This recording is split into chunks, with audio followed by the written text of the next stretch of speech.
Dave? Mikey, I say, keeping my voice low but firm, trying not to let Brenda overhear the delicious prelude to her comeuppance. Operation Suburban Thunder is a go. Green light. Full steam. There's a chuckle on the other end. Figured it was about that time of year, Mikey. Got another rogue garden gnome situation? Worse, Dave, it's Brenda, and she's blocking the confetti cannon. Say no more. Bertha's gassed up and ready to roll. ETA. Call it 10 minutes traffic, depending. The usual disturbance fee applies, plus a little extra if there's any light landscaping involved. Understood, Dave. Just get her here. And try not to flatten any of my petunias this time. No promises, Mikey. Bertha's got a mind of her own when she smells injustice. Or improperly pruned rose bushes. Click. I'm sitting at my kitchen table, the sun already blazing through the window with that special kind of early summer intensity that promises a long, sweaty day. On my tablet, the city's planning department website is mocking me with its endless forms and cryptic jargon, setback variances. Who even talks like that? I'm just trying to get approval for my new automated garden hydration system. Sounds fancy, right? It's a repurposed car wash sprayer I picked up for a song. And I've got this genius idea to aim it at the squirrels who think my prize-winning tomatoes are their personal buffet. They're about to get a high-pressure surprise. Look, I'd tell you if you were here, probably trying to cadge a cup of my decent coffee. I'm a simple guy. I like my coffee strong enough to strip paint. My internet connection faster than a caffeinated cheetah, and my homeowners association, ideally, located in a different solar system. But life, as they say, rarely consults my preference sheet. Which brings me to Brenda. Brenda Periwinkle. I swear the name itself sounds like a passive-aggressive potpourri. I doubt any actual periwinkle, a perfectly pleasant and unassuming flower, would appreciate its name being dragged through the mud of her various HOA crusades. Brenda is our community's self-appointed Grand Marshal of Mundanity, the Supreme Chancellor of Beige, the Iron Lady of Lawn Length. She once tried to fine me, because Horatio, my otherwise stoic garden gnome, was, and I quote from the official violation notice she personally typed and laminated, exhibiting excessive joviality.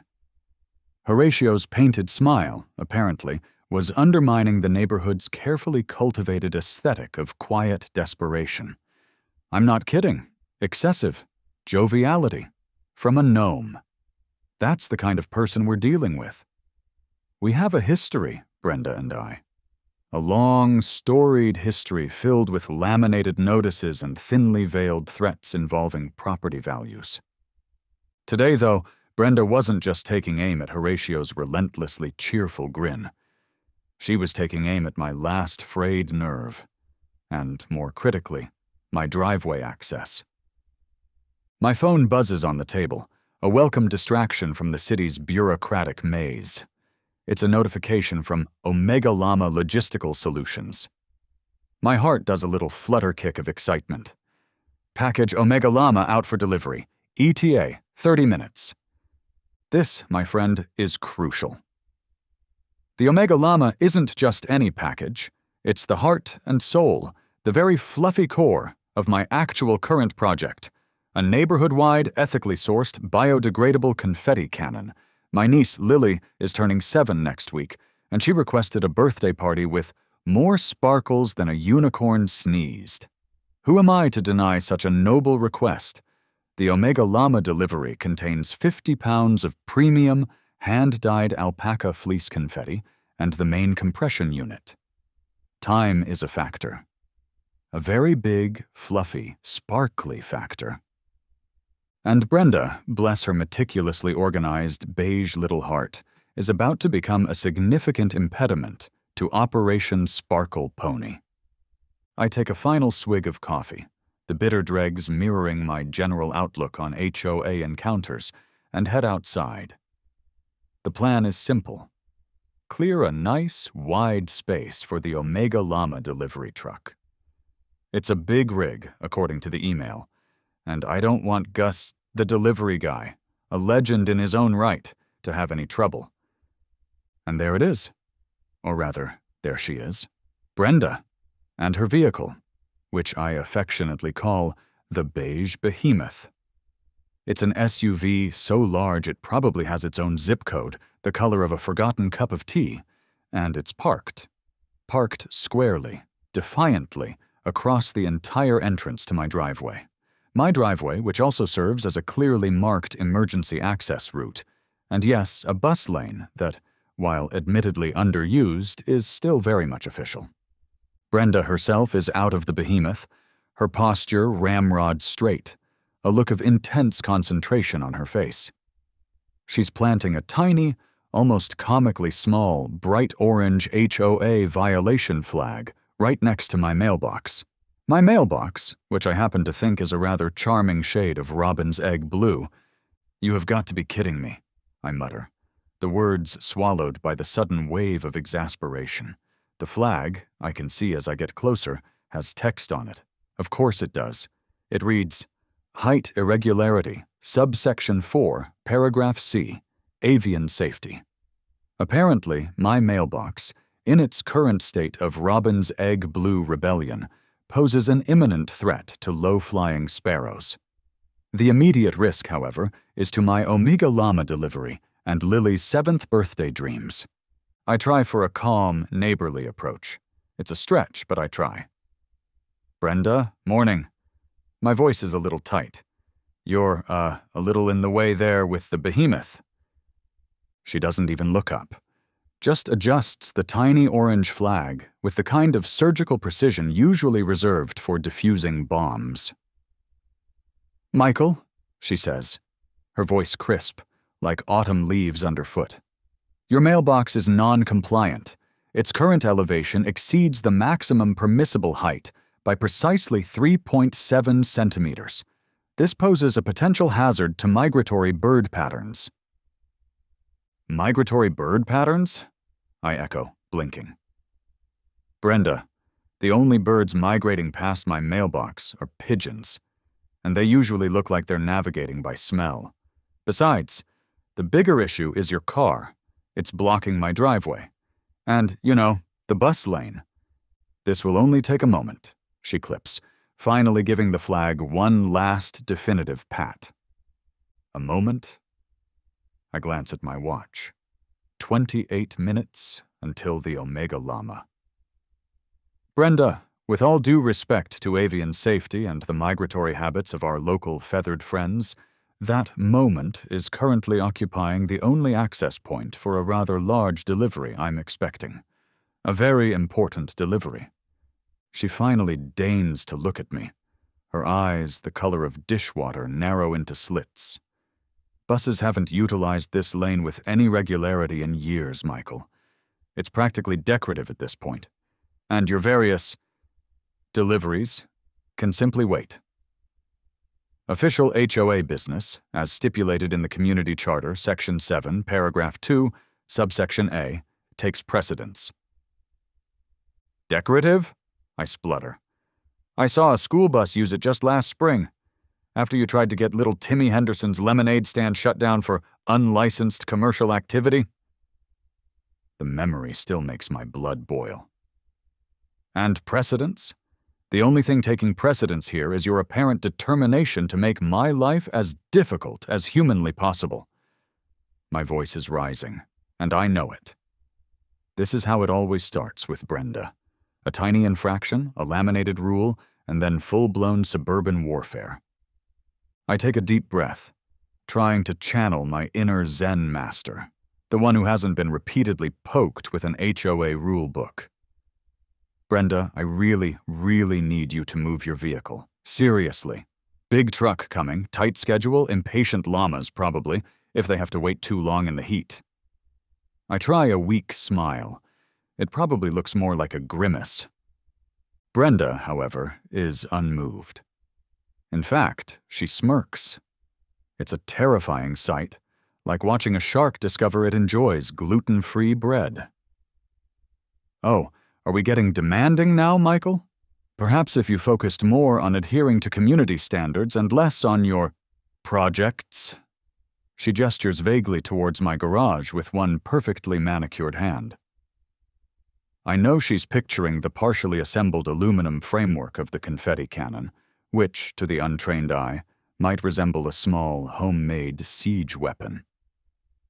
Some of us are trying to maintain a certain level of decorum. It's for my niece's birthday party, Brenda, I say, my voice dangerously calm now. A pinnacle of joy and sparkly things, unlike these infernal orange violation flags. I can feel that little tick starting above my right eye. It's my Brenda O meter, and it's heading into the red. Look, I'm not asking anymore. I'm strongly suggesting. You have exactly 3 minutes to relocate the behemoth of beige. After that, I will be forced to explore alternative solutions. Brenda actually laughs. It's not a pleasant sound. It's a short, sharp bark, like a startled seal. Alternative solutions? What are you going to do, Michael? Write a strongly worded letter to the Petunia Committee? Don't threaten me. I am the Petunia Committee, and the Architectural Review Board, and the head of the Neighborhood Watch for Unseemly Lawn Ornaments Task Force. 3 minutes, Brenda, I repeat, my voice flat. I pull out my phone. My thumb hovers over a very specific contact. She scoffs, turning back to her meticulous inspection of my mailbox, probably looking for further evidence of its avian treachery. You wouldn't dare. Oh, Brenda, I murmur to myself, already dialing. You have no idea. 3 minutes. It felt almost overly generous, considering our history. She had no idea what kind of alternative solutions I had tucked away in that rented warehouse space over by the old pickle factory. This wasn't a threat. It was a promise. A very large, diesel-powered, heavily reinforced promise. She's still there, oblivious, probably contemplating the precise torque required to ensure maximum flag stability in a light breeze. My jaw is so tight I could crack walnuts with it. The call connects on the second ring. Now I know what you're thinking. I'd confess if you were here, maybe sharing a bag of slightly stale pretzels I found in the pantry. Mikey, old chap, isn't a Riot control bus a bit? Much for a parking dispute? And you'd have a point. A very sensible, rational point. But you don't understand the sheer soul-crushing accumulation of petty tyrannies Brenda has inflicted upon this neighborhood. Remember the Great Flamingo Uprising of '23? That was her, leading the charge against poor Mrs. Albright's perfectly tasteful flock of plastic lawn flamingos. Claimed they were emotionally unsettling to passers-by. The mandatory beige mailbox edict of '24? Her masterpiece. She personally supervised the repainting of 17 mailboxes, armed with a color chart and a level of zeal usually reserved for religious conversions. This wasn't just about a bus lane or even the Omega Llama. This was about justice. Sweet, rumbling 12-ton justice. And maybe, just maybe, a little bit about showing off Bertha. The voice on the other end of the phone is gruff, no nonsense. Dave's Haulage and Assertive Relocations, Dave speaking. Dave? Mikey, I say, keeping my voice low but firm, trying not to let Brenda overhear the delicious prelude to her comeuppance. Operation Suburban Thunder is a go. Green light, full steam. There's a chuckle on the other end. Figured it was about that time of year, Mikey. Got another rogue garden gnome situation? Worse, Dave, it's Brenda, and she's blocking the confetti cannon. Say no more. Bertha's gassed up and ready to roll. ETA. Call it 10 minutes, traffic, depending. The usual disturbance fee applies, plus a little extra if there's any. Light landscaping involved. Understood, Dave. Just get her here. And try not to flatten any of my petunias this time. No promises, Mikey. Bertha's got a mind of her own when she smells injustice, or improperly pruned rose bushes. Click. I glance at my watch. 2 minutes and 58 seconds of Brenda's allotted 3 had evaporated. Perfect. The remaining 2 minutes and change stretch out like a particularly dull sermon. Brenda, having apparently satisfied herself that my mailbox is indeed a clear and present danger to all of birdkind, moves on to examining the crack in my sidewalk with an expression of profound disapproval. She pulls out a small, leather-bound notebook and a silver pen, doubtless cataloging this new infraction for the HOA's ever-expanding dossier on Michael's transgressions. I lean against my non-compliant mailbox, arms crossed, a serene smile playing on my lips. The kind of smile that says, "I know something you don't know, and it weighs 12 tons and runs on diesel." Then it begins. It starts as a tremor, a faint vibration in the soles of my sneakers, like a distant earthquake, or a very large, very grumpy badger burrowing its way to freedom. Brenda pauses her note-taking, her head tilting almost imperceptibly. A flicker of something crosses her face. Not quite alarm, more like a bloodhound catching an unfamiliar, vaguely unsettling scent on the wind. Annoyance at a new, unexpected disturbance, perhaps. The tremor intensifies. The low, guttural growl of a seriously powerful engine begins to permeate the otherwise tranquil suburban air. It's a sound that doesn't belong among the chirping crickets and the gentle hum of lawnmowers. It's a sound that speaks of authority, of power, of not taking any guff from illegally parked SUVs. Brenda straightens up, her pen frozen mid-notation. Her expression shifts from mild irritation to genuine confusion. She looks down the street, then back at me, a silent question in her eyes. And then Bertha rounds the corner. Oh, she is a magnificent beast. A hulking, dark blue behemoth, her reinforced windows glinting in the morning sun, her heavy-duty tires looking like they could chew up asphalt and spit it out for fun. I'd acquired her at a film prop auction a couple of years back. The listing had been wonderfully vague. Ex-government public order vehicle, needs some TLC. Perfect for apocalypse enthusiasts or very assertive commuting. I figured, why not both? I'd spent months lovingly restoring her, mostly. There were still a few dents from her previous life, character marks, I called them. I might have added a few custom touches to soften her image. Just a little. A surprisingly cheerful, almost manic yellow smiley face is painted on the front battering ram. And I'd rigged up a fairly decent roof-mounted speaker system, which Dave, bless his mischievous heart, has currently queued up to play Entry of the Gladiators at a volume that's probably rattling windows 3 blocks away. It adds a certain je ne sais quoi to her arrival. A touch of festive intimidation. The effect on the neighborhood is instantaneous and glorious. Old Mr. Henderson, who's usually engaged in a losing battle trying to coax his prize-winning marigolds to life, actually drops his watering can. It clatters onto his driveway with a tinny clang. Mrs. Davison's notoriously belligerent chihuahua, Genghis Khan, a creature whose bark-to-body mass ratio is truly astounding, stops his incessant yapping mid-yap, lets out a tiny, terrified whimper, and bolts under a nearby Prius, tail tucked firmly between his legs.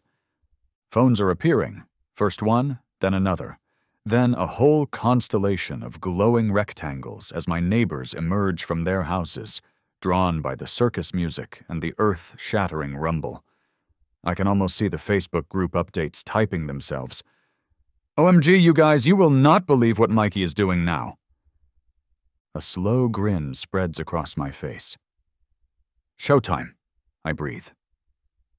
Dave, a man whose stoic expression suggests he's seen things that would make a hardened war correspondent weep, expertly maneuvers Bertha's considerable bulk.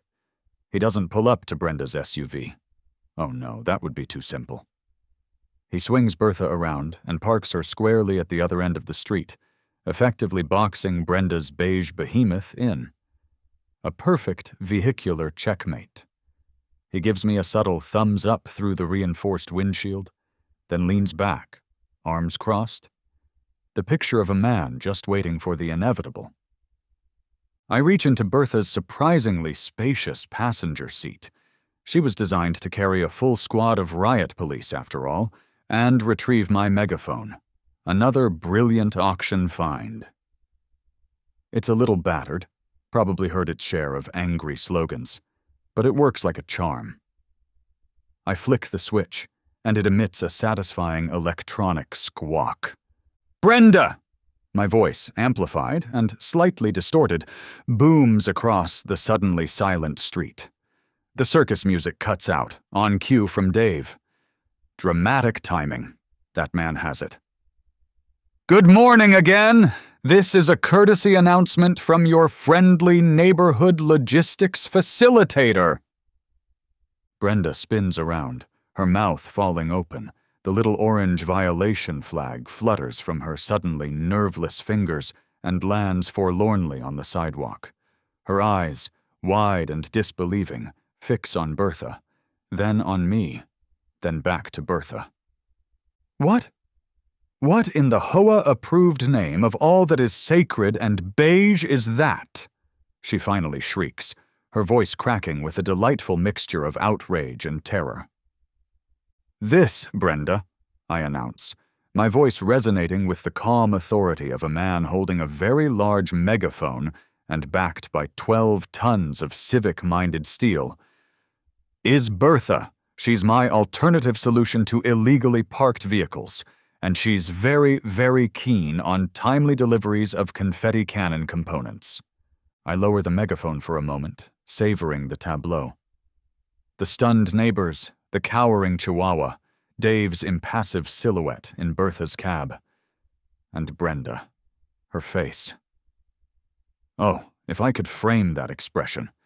That perfect, priceless blend of sputtering indignation, dawning horror, and the undeniable realization that she might have finally poked a bear who owned a much bigger, angrier, and significantly more sonorous bear.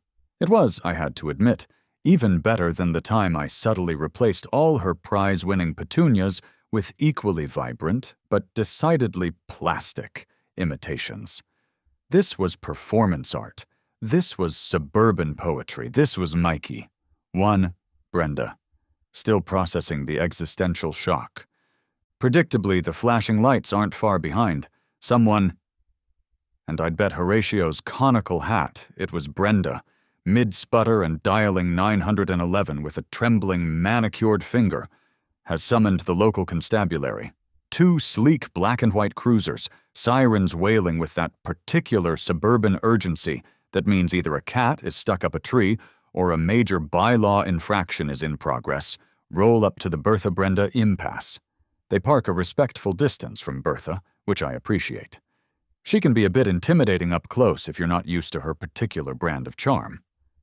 Brenda, spotting her uniformed saviors, practically sprints towards them, or as close to a sprint as her sensible orthopedic wedges will allow. "Officer! Officer Miller!" she cries, her voice a high-pitched keening sound that could probably shatter glass. "Arrest this hooligan! This menace to society! He's threatening me! He's got a tank!" She points a dramatically trembling finger first at me, then at Bertha. Officer Miller, a young cop with a fresh crew cut and the wary eyes of someone who's seen too many neighborhood disputes over hedge heights, approaches cautiously. He looks at Bertha. He looks at me. He looks back at Bertha, his brow furrowed in a mixture of disbelief and what I suspect is grudging admiration. His partner, Officer Diaz, older, more seasoned, with a mustache that has probably witnessed more suburban drama than a daytime soap opera, follows at a more measured pace, his expression carefully neutral. "Ma'am," Officer Miller begins, his voice calm and professional, "that appears to be a bus, a very large bus." He turns to me. "Sir, is this your bus?" I offer a friendly, disarming wave. The kind of wave that says, "Nothing to see here, officer, just a perfectly normal citizen with his perfectly normal ex-Riot control vehicle." "Morning, Officer Miller. Officer Diaz. Beautiful day for a bit of civic engagement, wouldn't you say?" "Yep, this is Bertha. She's fully registered, street legal, though I'll admit her emissions are a bit old school." "Brenda here," I gesture towards our still agitated complainant, "was just having a little temporary confusion regarding established parking etiquette and the free flow of commerce." Officer Diaz lets out a sigh that seems to carry the weight of 1,000 HOA disputes. "Mikey," he says, and there's a world of exasperation in that single word. "What in the Sam Hill is going on now? Last time we got a call out here, it was because you were trying to deliver a pepperoni pizza to old Mrs. Henderson's chimney using a modified weather drone. Creative problem solving, Diaz. Creative problem solving," I retort cheerfully. "And that was a calzone, not a pizza. Details are important." Today, however, the issue is far more pressing. Brenda's behemoth is obstructing the imminent arrival of my Omega Llama. City Ordinance 3.4, subsection B, paragraph 7, clearly states no parking in designated confetti cannon component delivery zones during daylight hours. Okay, I might have embellished that last part about the specific ordinance, but the bus lane part, rock solid. And the spirit of the law was definitely on my side. Brenda makes a noise like a strangled tea kettle. "He's lying! He's a public nuisance! That thing is a weapon!" "It's a bus, Brenda," I say patiently, as if explaining a complex scientific concept to a particularly dim-witted toddler. "With excellent suspension and surprisingly good mileage for its class, all things considered." This wasn't the time to mention the water cannon, even if it was currently filled with nothing more menacing than filtered tap water and a hint of lavender-scented eco-friendly window cleaner. I calmly retrieve Bertha's registration and insurance documents from the glove compartment, which is, incidentally, large enough to store a small pony. I hand them over to Officer Miller, who examines them with a puzzled expression. It's all surprisingly legitimate. I even have the original auction receipt, complete with a faded coffee stain and a note scrawled in the margin. "May require minor rewiring of crowd dispersal sound system." "So," Officer Miller begins, flipping through the papers as if hoping to find a clause prohibiting the ownership of former municipal crowd control vehicles by individuals with a penchant for elaborate birthday party props. "You own this crowd control vehicle for what purpose exactly, Mr. Mikey?" "Civic engagement, officer," I reply smoothly. "And parades. She's an absolute showstopper in parades. The kids love the smiley face on the Ram. Also, she's surprisingly good for tailgating at the high school football games, though parking, as you can imagine, can be a bit of a challenge. Hence, my acute sensitivity to illegally blocked lanes and access points." Brenda, who has been vibrating with suppressed fury, finally erupts. "He's mocking you, officer! He's a menace to the peace and tranquility of this community. Look at it. It probably has secret compartments for illegal gnomes." Officer Diaz, to his credit, doesn't even crack a smile, though I see a muscle twitch in his jaw. He turns his weary gaze to Brenda. "Ma'am, with all due respect, technically you are parked illegally. This is a designated bus lane and an emergency access point. And Mr. Mikey hasn't actually done anything with the bus. Yet. Other than park it. Very strategically. The water cannon," I interject helpfully, "is strictly for watering my prize-winning zucchini back home. Organic pest control, you understand? And perhaps for giving Bertha a quick rinse after a long day of promoting civic obedience." I offer another disarming wink. Officer Miller looks like he's trying to swallow a laugh. Diaz just looks tired. This is the beautiful part. I'd confess to you later, over a celebratory post-standoff beer. The look on a true Karen's face when the very rules she loves to weaponize against others are suddenly, incontrovertibly, turned back on her. It's like watching a cat discover the existential horror of cucumbers, pure, unadulterated, sputtering confusion. The cops are in a bind, and they know it. Brenda is clearly, unequivocally in the wrong regarding her parking. But my response involves a vehicle that was probably last used to quell a particularly rowdy football hooligan riot. It's a beautiful, delicately balanced suburban gray area, currently dominated by a very large, very blue, and very patiently waiting bus. Just as Officer Diaz is rubbing his temples with a sigh that seems to say, "Why me?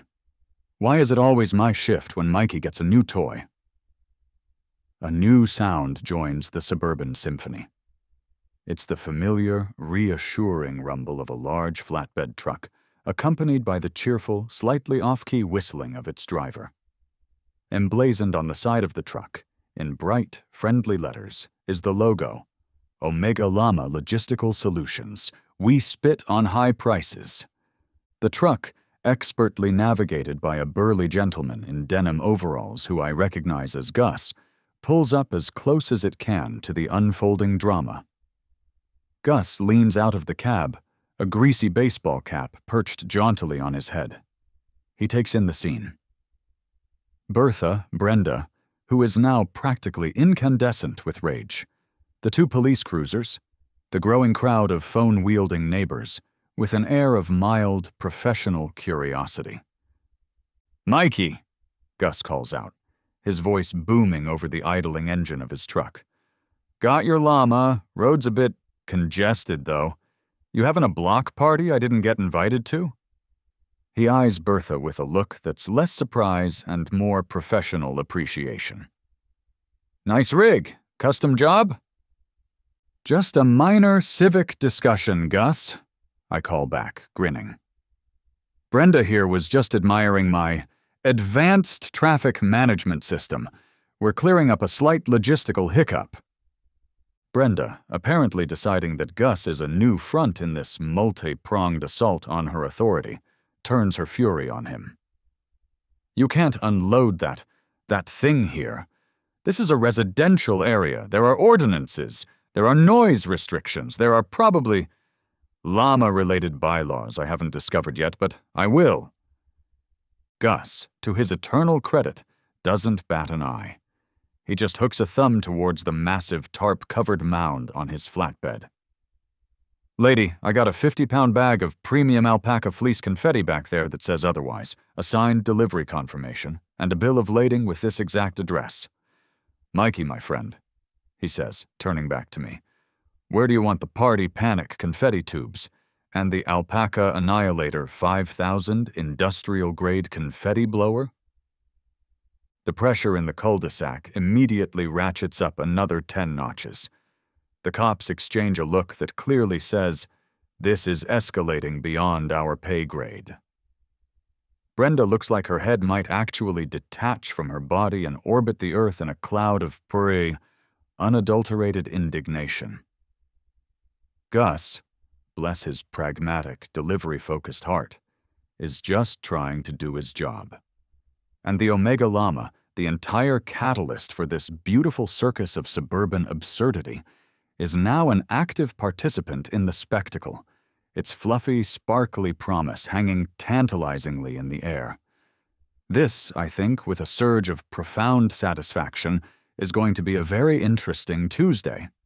Officer Diaz, a man clearly reaching the end of his procedural tether, steps forward. His voice, when he speaks, is no longer weary. It's firm, with an undertone of, "I really don't want to fill out the paperwork this is going to generate." "Ma'am," he says, addressing Brenda directly, his gaze unwavering. "Mrs. Periwinkle, you need to move your vehicle. Now." He gestures with his thumb towards her offending SUV. "This is no longer a request. You are illegally parked, you are obstructing a public thoroughfare, and you are preventing this gentleman," he nods towards Gus, who gives a cheerful, grease-stained wave from conducting his legitimate business. You have two options. You move it, or I call a tow truck. And frankly, he glances pointedly at Bertha, then back at the narrow gap Brenda's SUV would need to navigate. I don't think a standard tow truck is going to have an easy time getting past. Well, that... Brenda's eyes dart between Bertha's impassive, smiley-faced Ram, the towering Omega Llama delivery on Gus's flatbed, and the two increasingly stern-faced police officers.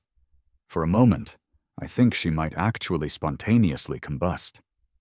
Her face cycles through a fascinating kaleidoscope of colors, from outraged crimson to an almost sickly shade of chartreuse. The fight seems to drain out of her, replaced by a sputtering, impotent fury. This is an outrage, she finally manages, her voice a strangled squawk. An absolute, unmitigated outrage. You haven't heard the last of this, Michael. The HOA will crucify you. I'll have your membership revoked.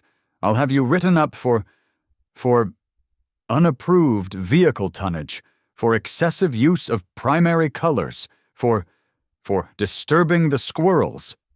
With one last, venomous glare that could probably curdle concrete, Brenda Periwinkle, Grand Marshal of Mundanity, defeated but unbowed, in her own mind at least, stomps to her beige behemoth.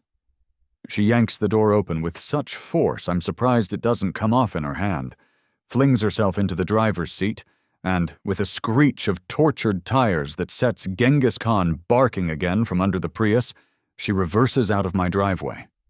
She narrowly avoids clipping her own Petunia Protection Zone sign, which I find deeply, wonderfully ironic. The beige behemoth disappears down the street in a cloud of dust and indignation. "Crucify me?" I murmur to Dave, who has materialized silently beside me, an amused glint in his eye. Honey, I practically invented creative HOA interpretation. And Bertha here? She was just getting warmed up. Besides, I add, grinning, I think she kind of liked the attention. Dave just grunts, a sound that could mean anything from, "You're a madman, Mikey," to, "Well done, that was highly entertaining." Knowing Dave, it's probably a bit of both. With Brenda's tactical retreat, a palpable sense of relief, mixed with stunned amusement, settles over the cul-de-sac.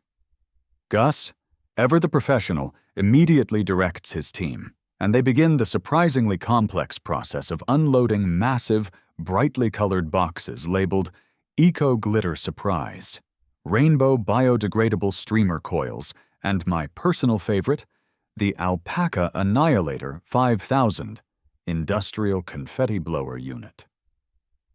The cops are trying very hard to look stern and official, but I can see Officer Miller valiantly fighting back a smile. Officer Diaz just shakes his head slowly, a look of profound resignation on his face. "Never a dull moment with you, Mikey," Gus says, wiping a bead of sweat from his brow with the back of a greasy hand as a particularly large crate labeled Caution Extreme Sparkle Density is carefully maneuvered onto my driveway. Riot bus, industrial confetti cannon. What's next on the agenda? A personal submarine for the community pool? "Don't give me ideas, Gus," I reply, clapping him on the shoulder. "Brenda's already on thin ice with the HOA's no unsanctioned flotation devices over 6 feet in length or capable of independent propulsion rule. A submarine might just push her over the edge." The neighborhood is buzzing. Phones are still out, but now they're capturing the unloading of the Omega Llama, the sheer, glorious absurdity of it all. I can already see the Nextdoor app notifications pinging in my mind's eye. Local man uses tank to fight HOA Karen over parking spot and unleashes giant confetti machine. Close enough. The truth is always a little less dramatic than the legend, but in this case, not by much. My cul-de-sac is, for better or worse, about to become locally famous, or infamous. Potato. Officer Miller approaches, a reluctant smile finally winning the battle on his face. "Just try to keep Bertha for..." Actual riots, okay, Mikey? Or, you know, major public disturbances. Not just Brenda being Brenda. Officer Diaz claps me on the shoulder, a surprisingly paternal gesture. Or at least give us a heads up next time you're planning something creative. My blood pressure medication isn't cheap, and the captain's starting to ask questions every time your address comes over the dispatch. "Will do, officers," I say, offering my most innocent, law-abiding citizen smile. Public safety and harmonious neighborhood relations are my middle names, right after slightly unhinged but generally well-intentioned. They both just shake their heads again, but there's no real heat in it. I think, deep down, they might have enjoyed the show just a little. Dave gives Bertha's horn a final, cheerful toot-toot that sounds suspiciously like shave and a haircut, then expertly backs her out of the cul-de-sac, leaving behind a street slowly returning to its normal, pre-riot bus level of quietude, albeit with a significantly higher level of bewildered amusement. The next few days are different. The Omega Llama confetti cannon, once assembled in my backyard, a feat of engineering that deserves its own saga, is a masterpiece of joyful, sparkly destruction, if I do say so myself. Lily's 7th birthday party is going to be the stuff of legends. I've already done a test firing, and a cloud of biodegradable alpaca glitter now coats Mr. Henderson's prize-winning and perpetually struggling marigolds. He doesn't seem to mind. In fact, he said it added a certain festive sparkle. I think the glitter might be outshining the marigolds, which is probably an improvement. I see Brenda at the community mailbox cluster a few days later. She's sporting a new, even more severe haircut. The kind that suggests she means business. She sees me. I see her. There's a long, pregnant silence, broken only by the chirping of a particularly bold robin, clearly unfazed by my non-compliant mailbox. Then, she does something I never, ever expected. She nods, a tiny, almost imperceptible dip of her chin. It's not friendly, it's not forgiving. It's the nod of a defeated Roman general acknowledging a barbarian chieftain who, while uncivilized and prone to excessive force, has undeniably won the battle. It's a nod that says, "You are insane, Michael, completely and utterly insane, but also possibly a force to be reckoned with." "Okay," I confess to Horatio the gnome later that evening, as I carefully polish his jovial face. "Worthy adversary might be pushing it, but she definitely hasn't parked in the bus lane since the Bertha incident. Small victories, right, buddy?" Horatio, of course, just smiles his excessively jovial smile. He gets it. The neighborhood Facebook group, I'm told by my more digitally connected neighbors, is still ablaze with exaggerated retellings of the Great Standoff of Elm Street. I've apparently been dubbed Mikey the Mad Busman and the Confetti King. There are even crudely drawn memes involving Bertha, Brenda, and a surprising number of llamas. I'm a local legend, or a cautionary tale. Again, the lines are blurry. So, yeah. Maybe, just maybe, calling in a fully operational ex-government riot control bus was a tad on the excessive side for a simple case of an illegally parked SUV. I'll concede that point. In the calm light of retrospect, with a belly full of leftover birthday cake, Lily's party was, as predicted, epically sparkly, perhaps a strongly worded letter, or even just deflating one of her tires. Kidding, mostly. Might have sufficed. But then again, maybe Brenda's meticulously enforced reign of beige terror, her endless campaign of laminated violations and soul-crushing conformity, needed a little percussive maintenance. A gentle 12-ton nudge in the direction of reason and consideration for others. Bertha certainly thought so. She hasn't rumbled with such joyful purpose since I accidentally drove her through that abandoned car wash. And honestly, striking a blow for freedom, for confetti, For the right to have a slightly too tall mailbox without incurring the wrath of the Avian Safety Committee? It felt pretty darn good. The HOA, bless their bureaucratic hearts, sent me a letter yesterday. It was hand-delivered by a very nervous-looking young man in a slightly too large blazer. It's a masterpiece of passive-aggressive legalese, full of phrases like unconventional landscaping deterrents, non-standard vehicular presence, and a new proposal to be voted on at the next emergency HOA meeting, called, I suspect, specifically for this purpose, to limit the parking and/or storage of privately owned ex-municipal or ex-military vehicles exceeding 3 tons within residential zones. Apparently, Brenda, when not measuring mailboxes or terrorizing small woodland creatures, has learned how to use a weighbridge, and she's clearly been busy. I'm not worried. Not really. I've already got my eye on a rather fascinating online auction for a decommissioned United States Postal Service long-life vehicle. You know, one of those classic mail trucks. Think of the possibilities for next year's neighborhood Christmas light display. I could deliver cheer, and possibly a few cease and desist notices of my own, with unparalleled efficiency. Brenda's going to love it. Horatio, too. He's always wanted a pen pal.